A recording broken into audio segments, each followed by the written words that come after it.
जय हिंद साथियों। नई नई वीडियो पाने के लिए हमारे चैनल को सब्सक्राइब, लाइक, शेयर करें, कमेंट करें। मैं मुकेश कुमार स्वागत करता हूं आपके अपने यूट्यूब चैनल एम के भारत दर्शन पर। तो आज हम थोड़ा हट कर के बात करेंगे और हमारे साथी हैं कुछ जो चाह रहे थे कि एक गणित की एक वीडियो डाल दी जाए रिकॉर्ड करके, जिसमें उन्होंने स्क्वायर और रेक्टेंगल की बात कही थी। तो उसी के आधार पर मैं यहाँ पर एक वीडियो छोटी सी होगी बनाने जा रहा हूँ।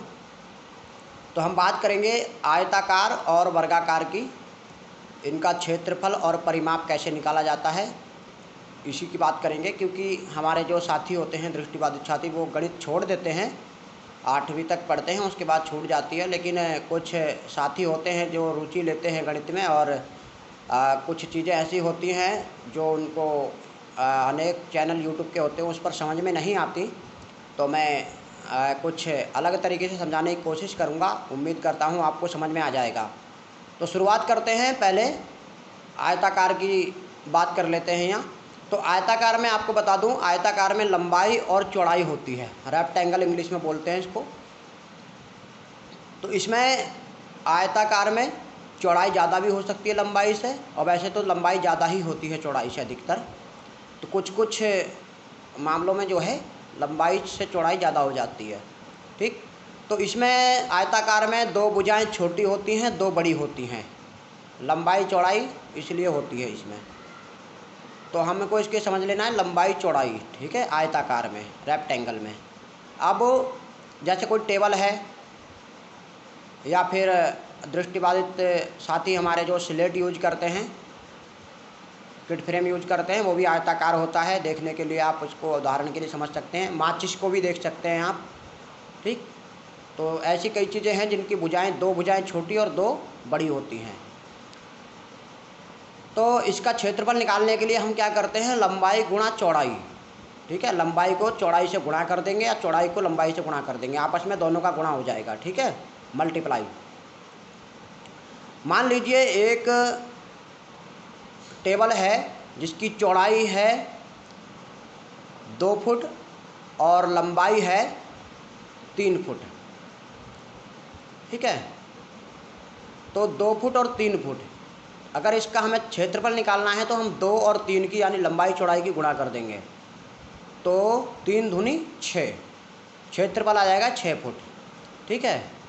अब एक और चीज़ होती है परिमाप, ठीक है, इंग्लिश में जो है पैरामीटर बोलते हैं। आयताकार का परिमाप तो रेक्टेंगल पैरामीटर, आयताकार का क्षेत्रफल तो रेक्टेंगल एरिया, ठीक है। तो परिमाप निकालने के लिए हम क्या करते हैं, 4 भुजाओं को जोड़ देते हैं, यानी टेबल की 4 भुजाएं होती हैं, 2 छोटी 2 बड़ी, ठीक है। तो यहाँ पर मैंने आपको बताया 2 फुट चौड़ाई, 3 फुट लंबाई। तो 2 आमने सामने की 2 फुट हो गई, 2 2 4 हो गया, और आमने सामने की 3 3 हो गई, तो 6 हो गया, ठीक है। तो यहाँ परिमाप आपका आ जाएगा 2 + 3 + 2 + 3, तो हो जाएगा 10, यानी परिमाप आपका 10 आएगा, ठीक है। क्षेत्रफल 6 आएगा, परिमाप 10 आएगा। क्षेत्रफल में हमने गुणा किया था, लंबाई गुणा चौड़ाई, और परिमाप में हमने 4 भुजाओं को जोड़ दिया था, ठीक है। तो ये आपका आयताकार का हो गया, रेक्टेंगल का हो गया, पैरामीटर और एरिया दोनों बता दिया मैंने। एक बार फिर से मैं आपको बता दूं, रेक्टेंगल आयताकार को बोलते हैं इंग्लिश में, पैरामीटर परिमाप को बोलते हैं, और क्षेत्रफल को एरिया बोला जाता है, ठीक है। अब बात करते हैं वर्गाकार की। वर्गाकार में क्या होता है, स्क्वायर बोला जाता है उसे, ठीक है, square area, square parameter. Square में क्या होता है कि 4 भुजाएं बराबर होती, मतलब भुजा इसकी जो आमने सामने की भुजाएं बराबर होती हैं, लंबाई भी बराबर, चौड़ाई भी बराबर, ठीक है, लंबाई चौड़ाई बराबर होती है। मैं उदाहरण के लिए आपको बता दूं, हमारे दृष्टिबाधित छात्र एक प्लास्टिक का जो चेस बोर्ड आता है, जो टूर्नामेंट खेले जाते हैं, ठीक है, तो वो जो है वर्गाकार होता है, स्क्वायर होता है, ठीक है। वो सबसे अच्छा उदाहरण इसका ये है, ठीक। तो ये है, बाकी और भी बहुत सारे उदाहरण देखने को हमें मिल जाएंगे अगर आप देखेंगे तो उदाहरण दे दिया मैंने। जैसे कि मान लीजिए किसी भी पेपर ले लीजिए, है ना, उसको काटेंगे बराबर बराबर, उसकी चौड़ाई मतलब एक भुजा जो है 5 सेंटीमीटर की है, ठीक है। एक पेपर है जिसकी भुजा 5 सेंटीमीटर है, तो उसका क्षेत्रफल क्या होगा। तो वर्गाकार है, 5 सेंटीमीटर भुजा है, तो इसमें क्या करेंगे हम, भुजा गुणा भुजा कर देंगे, यानी 5 गुणा 5, तो 5 पंजे 25 आ जाएगा। ठीक है, क्षेत्रफल कितना आ जाएगा, 25।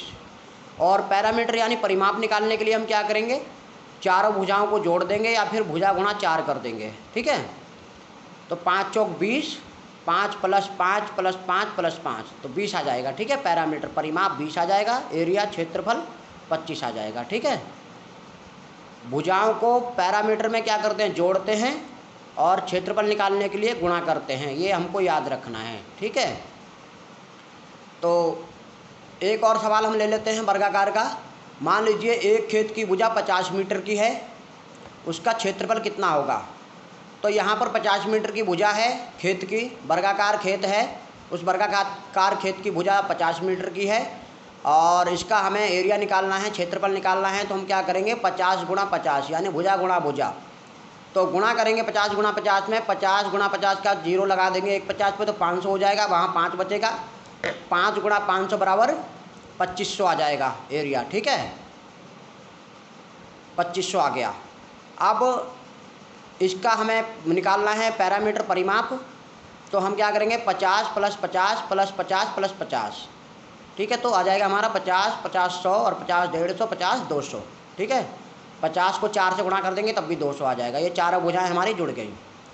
आयताकार में हम एक और सवाल देख लेते हैं। मान लीजिए एक मैदान की लंबाई 100 मीटर है, चौड़ाई 50 मीटर है, तो इसका हमें एरिया निकालना है। पहले तो हम क्या करेंगे, लंबाई गुणा चौड़ाई कर लेंगे, तो 100 × 50 हो जाएगा, 100 को 50 से गुणा करेंगे तो हमारा आ जाएगा 5000, है ना। 50 का 0 उठा के 100 पर रख देंगे, 1000 हो गया। अब 5 बचा हुआ, 5 को 1000 से गुणा करेंगे तो 5000 आ जाएगा। ठीक है, और इसका हमें क्षेत्रफल तो निकाल लिया है, एरिया निकाल लिया है। अब पैरामीटर हम परिमाप निकालते हैं, तो कितना आएगा, 100 + 50 + 100 + 50। ठीक है, तो 50 न 100 और 50 150, और 100 250 और 50 300, यानी परिमाप 300 आ जाएगा। ठीक है, तो उम्मीद करता हूँ समझ में आ गया होगा आपको, और जो भी आपको गलत लगे या कुछ लगे, आपको जो भी ना समझ में आ रहा हो कुछ, तो आप पूछ सकते हैं। और इस वीडियो को ज़्यादा से ज़्यादा जो साथी हैं उन तक पहुँचाएँ। बाकी यही तरीका है निकालने का, आप हिंदी और इंग्लिश दोनों में अच्छे से समझ लें। धन्यवाद।